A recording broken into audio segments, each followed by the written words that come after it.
जो उनके 3.5 है तो 450 तो बनता ही है। तो इसलिए एक आधा बॉल सीम हुआ, लेकिन सीम थोड़ा हुआ भी लेकिन बाउंस नहीं है। कॉट बिहाइंड तो मुश्किल से है कोई यहाँ से, जैसे वो आबिद ने वो अपिश मारी थी वह जो के चला जाए, ये ड्राइव मारते हुए जा सकती है, लेकिन जो लेंथ बॉल है वो नहीं जाता, बाउंस ही नहीं है उसके अंदर, पेस भी स्लो है, बॉल मैनेज हो जाती है। और दूसरा ये पिचेस जो है ये टूटती भी नहीं है, बेहतर होती जाती है। ये भी कदाफी नंदीपुर जैसी मट्टी है। तो ये हमारी टीम रुक ना जाए, बोले हम यही बैटिंग करेंगे। अच्छा ये आपको लग रहा है? सुबह स्लाइड दिखाई थी अपने बैट्समैन जो बांग्लादेश में, बिल्कुल अगर है तो दिखवा दे। नहीं, वो वाकई वो स्लाइड बिल्कुल थी, और उसमें हमने यही बताया था कि पाकिस्तान की अगर बैटर्स की आप एवरेजेस की बात करें तो फिनोमिनल एवरेजेस है बांग्लादेश में, बल्कि सारों की तकरीबन डबल सेंचुरीज जो थी वो बांग्लादेश के खिलाफ ही थी। अगर कोई रह गया 100 करने से तो वो राशिद भाई थे। वो आपने बताया भी नहीं शॉट कैसी थी, वो बता देते शॉट, मतलब याद नहीं है। मैं और रज़ाक बैटिंग कर रहे थे, मुझे याद है। रज़ाक अगर सुन रहे तो माफ करना, मुझे 100 किए थे उसने। रफीक था कोई लेफ्ट आर्म स्पिनर था, तो रज़ाक को हमेशा लेफ्ट आर्म स्पिनर पे मुश्किलात होती थी। तो आपने कहा मैं तो रज़ाक बैटिंग कर रहा था, वो यहाँ से ओवर द विकेट आके रफ पे, अब वो फंस गया, छोटी सी लात से कहाँ खेलेगा वो, बड़ी हिट मार नहीं सकता। तो उसके कुछ 90s में खेल रहा था, तो 90s के बाद उन्होंने न्यू बॉल ले ली दूसरे एंड से, यानी मुझे था कि मैं उस दोनों एंड से स्पिनर में ही खेलूंगा। वो न्यू बॉल ले ली, तो जब नई बॉल ली शायद मैंने क्रॉस मारी है और ऊपर चली गई थी, शायद वो उस पर आउट हो गया था। लेकिन रज़ाक ने बहुत ज़बरदस्त सेंचुरी की वहाँ पे, मुझे याद तक पड़ता है, बल्कि 2-3 सेंचुरी उनकी बांग्लादेश के खिलाफ हैं। यानी उनके लिए भी अच्छी कंडीशन है, हर के लिए थी उस जमाने। जैसे आकिब ने सुबह बात की ना कि उस जमाने बॉलिंग इनकी इतनी अच्छी नहीं थी, जो हम लोगों ने रन किए या जो स्टैट्स हमने दिखाए शेयर किए थे, उस वक्त इतनी अच्छी बॉलिंग नहीं थी। अब बेहतर बॉलिंग है इनकी, अब तो देखिए पेस भी है। अगर आज हम सुबह बात करें, तस्कीन है तो एक चैलेंजिंग बॉलर है, 140 प्लस। हमारे लिए तो ये उन्होंने बाहर बिठा दिया, उन्होंने तो हमारे लिए तो इबादत बहुत तेज था। इबादत तो तेज है, तस्कीन को उन्होंने बाहर बिठा दिया, वो कंफर्टेबल ही नहीं थे आज तस्कीन को लाने में। ये क्या वजह हो सकती है? नहीं होंगे सुबह उन्होंने जो वार्म अप तो कर रहे थे, हाँ, लेकिन अनकंफर्टेबल होंगे ना, क्योंकि मैं आपको बताया कि ये जो पिचेस हैं ये वो नहीं है कि आप इंग्लैंड में खेल रहे हैं। लेकिन अत्तर अली खान की कमेंट्री पे तो तस्कीन ही पूरा उतर रहे थे, अगर आप सोचें तो, जिस तरह वो डिफाइन कर रहे पहले वाली न्यूजीलैंड कंडीशंस के आगे बीच में कहीं जोर लगाया, कहीं मीडियम पेस भी करा दी, कैरी होता रहता, सीम होता रहता। यहाँ एक एक बॉल जो है एफर्ट बॉल होता है, जान लगानी पड़ती है। तो आपको 100% फिट होंगे तो 5 दिन निकालेंगे। बिल्कुल 100% फिट होना बहुत जरूरी है। बट जिस स्टैट की बात कर रहे थे वो आपको आपकी स्क्रीन पर दिखाते हैं कि बैटर्स की क्या एवरेज रही। सना मीर, कैसी लग रही है आपको एवरेजेस बांग्लादेश के खिलाफ? बांग्लादेश में बिल्कुल ज़बरदस्त एवरेजेस हैं। ऑफ कोर्स आई थिंक बड़े खुश होंगे ये सारे बैटर्स भी, खाली बांग्लादेश की एवरेजेस निकाली है, पर सारे टॉप क्लास बैटर्स हैं। मोहम्मद यूसुफ, इंजमामुल हक, यूनुस खान, कितना अरसा इन्होंने सर्व किया पाकिस्तान को। और ये अच्छी चीज़ है कि कोई एक कंडीशन अगर आपको अपने फेवर की मिल जाती है, और अच्छे प्लेयर में, एवरेज प्लेयर में और एक बहुत अच्छे प्लेयर में यही फ़र्क है, फिर वो उस कंडीशन का पूरा फ़ायदा उठाता है। राशिद भाई, इंटरेस्टिंग बात जो आप सुबह भी कर रहे थे कि अगर हम करंट दौर देखते जाएं तो एवरेजेस जो थी वो नीचे आती है, ये इसकी क्या वजह थी? उनकी बॉलिंग बेहतर हुई है, बॉलिंग बेहतर होती गई, बॉलिंग बेहतर हुई है। तेज बॉलर भी, रुबैल आए, फिर तस्कीन आया, फिर उनका जो कप्तान था मशरफी मुर्तज़ा शुरू में तेज होता था, तो थोड़े बेहतर आ गए वो। तब तो खालिद महमूद कप्तान होता था, वो खुद ही बॉलिंग रफीक लगा रहता था, तो बहुत ही मीडियोकर बॉलिंग थी। एक टाइम आया जब 2015 के वर्ल्ड कप में गए तो इनके पास 3 अच्छे खासे शार्प बॉलर थे, जिस तरह से रिवर्स कराई रुबैल ने और वो देखने की मुस्तफीज ने, तो बड़ी जबरदस्त इनकी पैचेस में टीम बनती रही है। टीम अभी मुश्किल में साथ नहीं खेल रही है, मुस्तफीज आ जाए या तस्कीन है साथ में, तमीम इकबाल है, महमूदुल्लाह भी छोड़ के गए, इमरुल कैस थे, तो टीम तो इनकी अब इकट्ठा खेली 2015 समथिंग समवेयर रॉन्ग, क्योंकि एक को ड्रॉप करते हैं, वो कहता नहीं मैं फिट हूँ, और खालिद उसको भी, महमूदुल्लाह को भी जब उन्होंने ड्रॉप किया तो रिटायरमेंट ले ली। तो there is something going on, अच्छा नहीं हो रहा, कुछ ना कुछ पॉलिटिक्स है। अक्सर ये बात करते हैं ग्रास रूट पे क्लब क्रिकेट की और डोमेस्टिक की, तो इनकी ओवरऑल अगर देखें तो अच्छी ठीक ठाक, जो इनकी क्लब क्रिकेट है वो भी ठीक ठाक है, जो डोमेस्टिक बीपीएल कराते हैं उसमें भी बाहर से हमेशा प्लेयर्स आते हैं,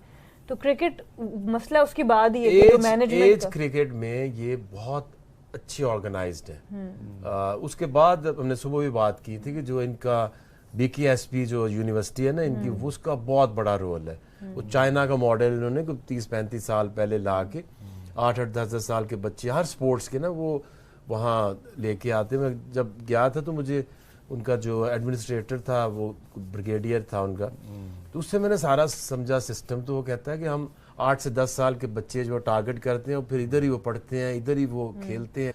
तो वो उनका बहुत अच्छा अंडर 19 के चैंपियन है क्रिकेट में, अभी साउथ अफ्रीका में, और हमेशा अंडर 19 जो वर्ल्ड कप्स होते हैं उसमें अच्छा खेलते हैं। उससे जब बड़े होते हैं तो ज्यादा बड़े नहीं हो पाते। एक तो जो बॉडी स्ट्रक्चर्स अभी फिर इनके ऊपर आएगी बांग्लादेश, बॉडी स्ट्रक्चर्स के ऊपर काम नहीं ज्यादा करते, पावर नहीं लाते, और डोमेस्टिक क्रिकेट का जो स्टैंडर्ड है उसमें वही लेफ्ट आर्म खेली जाती है। मुझे लग रहा है आपको पॉडकास्ट करनी पड़ेगी बांग्लादेश में जाके। वो बहुत अभी ये यूएई में भी ये कोच रहे हैं, तो नेपाल के खिलाफ खेले कभी। हाँ, उनकी अंडर 19 की टीम 5 साल पहले अगर देखी जाए वही थी, उनकी मेन टीम भी उस वक्त वही थी, तो वो चेंज नहीं होती थी टीम। अंडर 19 भी उसी को खिलाते थे और मेन टीम भी उसी को खिलाते, और बड़े होके नहीं दिए 10 साल तक।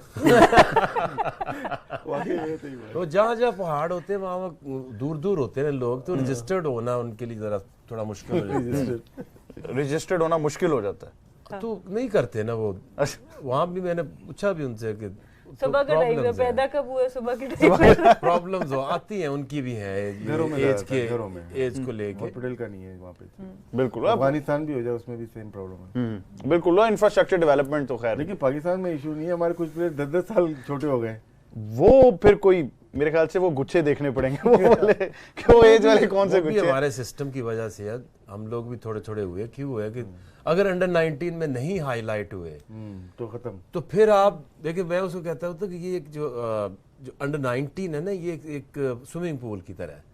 ऐसे आप देखते हैं, आपको लोग आइडेंटिफाई करते, वर्ल्ड कप खेल ले, कुछ किया, आगे बढ़ गए। उससे आप स्लिप हुए तो आप ए टीम या इधर उधर कहीं आ गए नजरों में, तो दरिया है। वहां से गए ना डोमेस्टिक में, तो उस समंदर में आप नजर भी नहीं आते। बड़ी मिसालें हैं, हमारे बड़े ग्रेड्स पैदा हुए हैं विदाउट अंडर 19 खेले हुए पाकिस्तान, जिसमें मिसबा उल हक हैं, यूनुस खान है, मोहम्मद यूसुफ हैं, सईद अनवर हैं, बड़े बड़े और भी बहुत लिस्ट होगी एक, जो कि सिस्टम का हिस्सा तो थे, लेकिन रीजनल बेसिस पे नेशनल टीम की नुमाइंदगी नहीं की उन्होंने, जूनियर उसमें अंडर 19 वगैरह यूथ क्रिकेट स्ट्रक्चर का हिस्सा नहीं फिर बने। सईद अनवर थोड़े जरा बड़े होके अंडर 19 के कैंप में आए थे, ओवरेज हो बड़े हो गए। बट ये बहुत सी गुफ्तगू है जो जारी रहेगी, और इस तरह डेफिनेटली टेस्ट मैच की कुछ डायनामिक्स की हम आज बात कर रहे हैं, और फिर ताजुल की बॉलिंग की भी हमने बात की, तो इन चीजों को भी थोड़ा सा एनालाइज कर लेंगे छोटे से वक्फे के बाद। देखते रहिए, गेम ऑन है। कितनी क्रिकेट बची है इनकी, 2 साल खेल सकते हैं, 14 टेस्ट, 20 टेस्ट। ये प्लेयर तो हैं 110 से 115 टेस्ट मैच खेलने चाहिए, लेकिन पाकिस्तान टेस्ट मैचेस कम खेलती है। जैसे यूनुस ने 120 खेले हुए हैं, इंजमाम ने भी शायद इतने ही टेस्ट मैच खेले हुए हैं। तो इनको ये डिसाइड करना है कि मुझे कितनी और क्रिकेट खेलनी है, और वो फिर वो खेलनी चाहिए। ये ना हो कि हम बीच में कि 2-3 ख़राब इनिंग हो तो दूसरा 3 नंबर हम ढूंढने लगें। तो इनको डिसाइड करना पड़ेगा कब तक पाकिस्तान के लिए खेलना है। ये बड़ा ज़रूरी है कि हम सिस्टम में भी ये चीज़ ज़रा थोड़ी सी हाईलाइट करने से ना, कि अगर जैसा कि राशिद भाई कह रहे हैं 1-2 बैड इनिंग्स होती हैं, तो आप अगर डिस्कार्ड अव्वल तो ना करें। अगर आप कर भी रहे हैं तो फिर उस चीज़ पर काम करके वापस ज़रूर लेके हैं। एक प्राइम एग्जांपल इसकी हम असद शफीक की ऑलरेडी देख चुके हैं। नहीं बिल्कुल, और आई थिंक मैंने तो बहुत अरसे पहले ये प्रपोजल दिया था, जब मैं कैप्टन थी। अपनी रिपोर्ट्स में मैं बात ये करती थी कि जो चीफ सिलेक्टर होते हैं, जब आप एक अपॉइंट करते हैं, उनकी जॉब डिस्क्रिप्शन के अंदर होना चाहिए कि वो प्लेयर्स से जो फाइनल आपने रिटायरमेंट करनी है उसकी जो कम्युनिकेशन है, कंसल्टेशन है, और जो नेक्स्ट उसका जो भी लाहे अमल वो लेता है, वो उसकी जॉब डिस्क्रिप्शन में होना चाहिए चीफ सिलेक्टर के, कि वो कम्युनिकेट करना उनका काम होना चाहिए। होता क्या कि हम विदाउट कम्युनिकेशन किसी को ड्रॉप कर देते हैं, विदाउट कम्युनिकेशन किसी को ले आते हैं। प्लेयर खुद भी माइंडसेट नहीं बना सकता। अगर प्लेयर को अक्सर मीडिया से पता चलता है या कहीं और से पता चलता है जी अब आप उनके प्लान का हिस्सा नहीं है, सो जो भी प्लान है, कोई भी चीफ सिलेक्टर होता है, कप्तान होता है, ये आपस में डिस्कस करते हैं।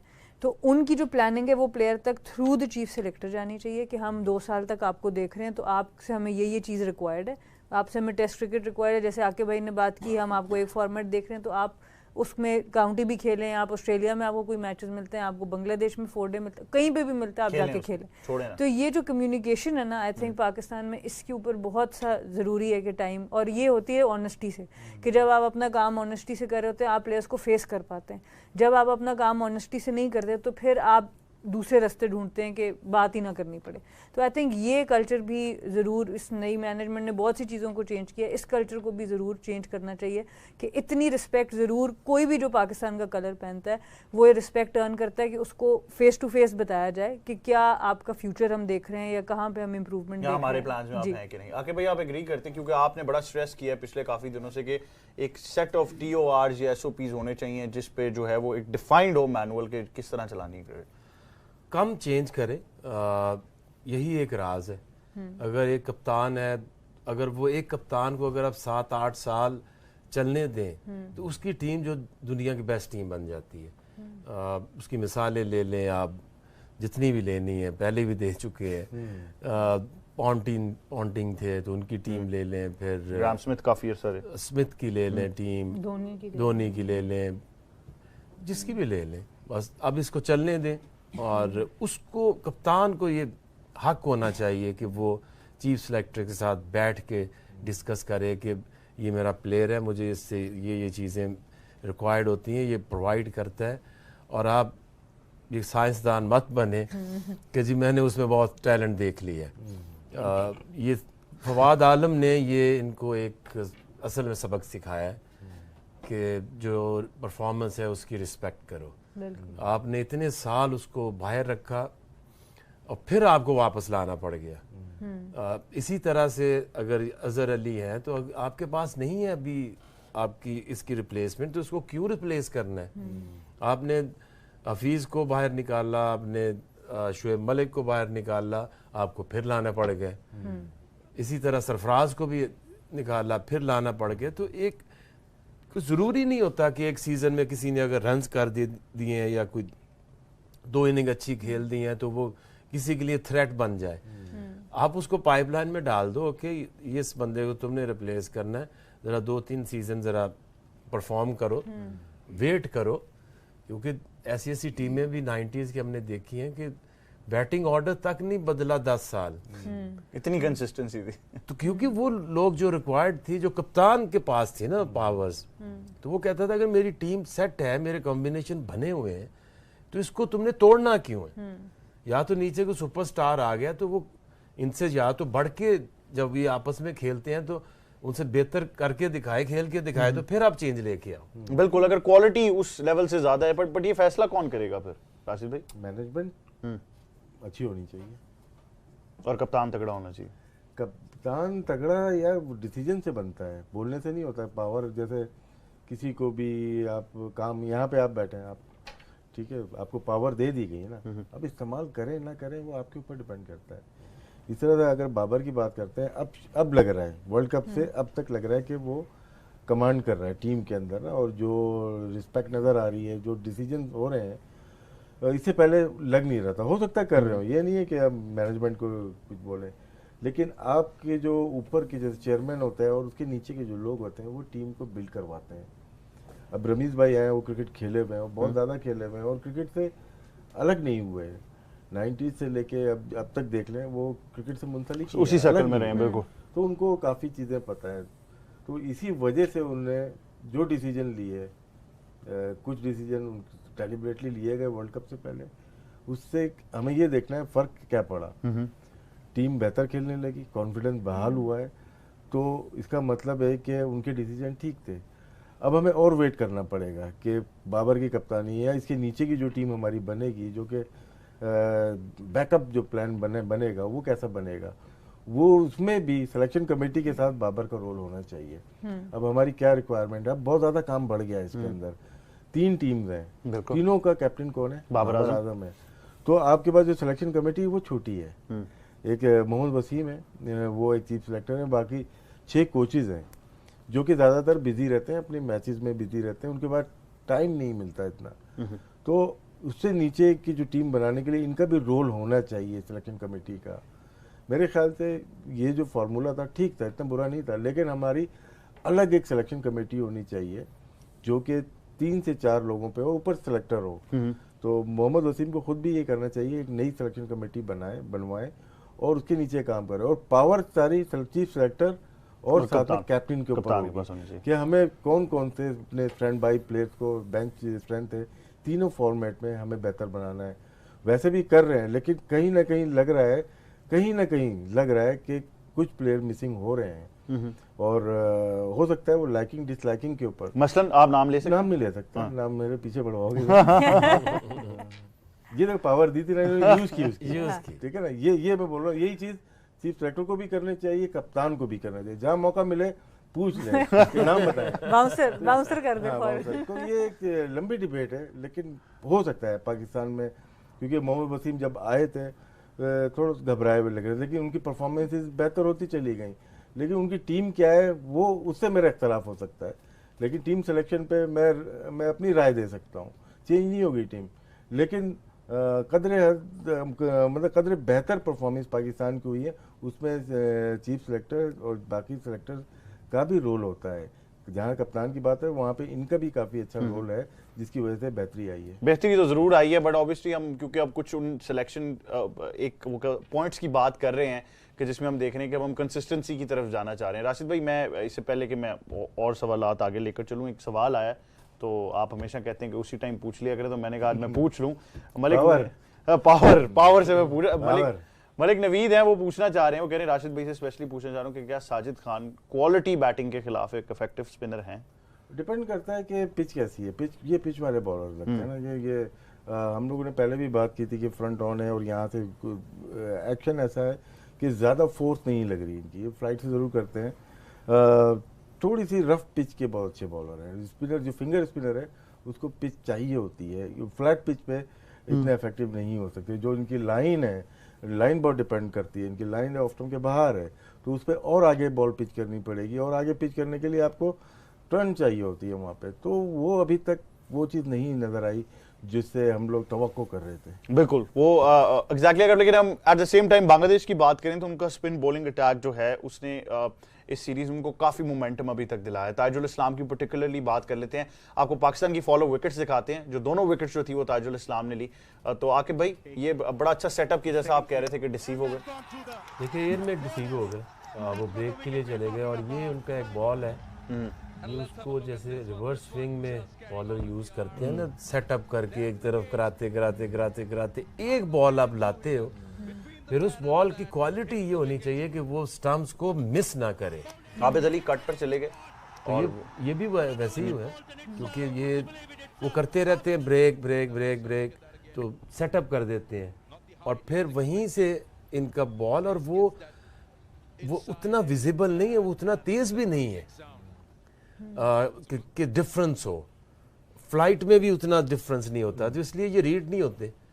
इनकी यही क्वालिटी, आप जितने भी सेट हो इनको आपने ध्यान से खेलना है कि किसी भी वक्त आपको वो एयर में डिसीव किया, देन यू गॉन। मतलब आपके पास मौका नहीं है। सना, आप एग्री करेंगे कि ये जो एक क्वालिटी इन्होंने डेवलप की, और मैंने आपसे उस दिन भी यही बात पूछी थी कि एज अ स्पिनर जब आपके पास एक ऐसी ऑड बॉल होती है जिसको आप इतना अच्छा यूज कर सकें एज अ वेपन, तो वो कामयाब है। और इनकी इस बॉल का जो बात करें, एक तो डिस्गाइज अच्छा करते हैं, पर उसकी पेस में लाजमी फर्क होता है। तो बैटर को आपने देखा दोनों दफा उससे भी पेस से भी बीटे वो खेलने गए हैं, थोड़ा तेजी से अंदर आया है आबिद अली के लिए बॉल। ऑब्वियसली आम बॉल वैसे भी एक किसी भी बॉलर का अपनी नॉर्मल स्पिन से जरा तेजी बॉल होता है, वो पर कट पे चले गए, हाँ, जिस पे वो कट पे चले गए वो वैसे भी थोड़ा तेज होता है, पर एक्शन से आपको पता नहीं चलता, पढ़ने के बाद एकदम से वो स्पीड पकड़ता है, और थोड़ा इनकी स्पीड में डिफरेंस भी है, जो पेस है उसमें, तो वो भी एक जज करनी इतनी आसान नहीं है। तो ओवरऑल ऑब्वियसली बहुत अच्छी उन्होंने बॉलिंग की है, बहुत कंट्रोल से की है। ये जब आप इतने फील्डर ऊपर रख के बॉल करते हैं, ऑब्वियसली टेस्ट मैच में ज़्यादातर बॉलर्स ऐसे ही चाहते हैं, पर जब इतनी लॉन्गर स्पेल्स पे करते हैं उसमें भी एक बॉलर का कंट्रोल पता चलता है, अदरवाइज एक फील्डर निकलता रहता है सिंगल के लिए या पीछे हट जाता है। तो ये इतनी इनकी पक्की लाइन है कि ये आराम से उसी फील्ड के साथ मैक्सिमम फील्डर्स ऊपर रख के बॉल कर सकते हैं, और वहीं पे फिर बैटर के दिमाग में डाउट क्रिएट होता है कि मैं कहीं इस फील्डर के पास से निकालूं या ये कर लूं। तो प्रॉपर टेस्ट बॉलर हैं, और नजर आ रहा है, बार बार प्रूव कर रहे हैं अपने आप, बार बार प्रूव करते आ रहे हैं। 7 विकेट्स उन्होंने पहली इनिंग में ली थी, और इस मैच की बात करें तो अभी तक जो दोनों आउट हुए हैं वो इन्होंने ही वो विकेट्स लिए हैं। इनको भी एक थोड़ी सी मोरल सपोर्ट भी आप कह सकते हैं, और साकिब को